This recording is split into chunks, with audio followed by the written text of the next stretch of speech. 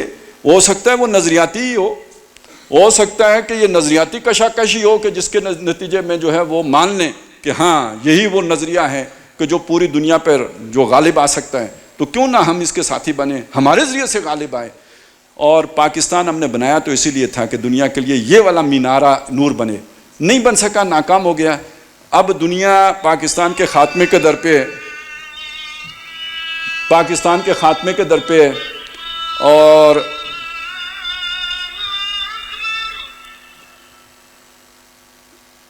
دنیا پاکستان کے خاتمے کے در پہ ہے, نئے جغرافیہ بنانے کے در پہ ہے.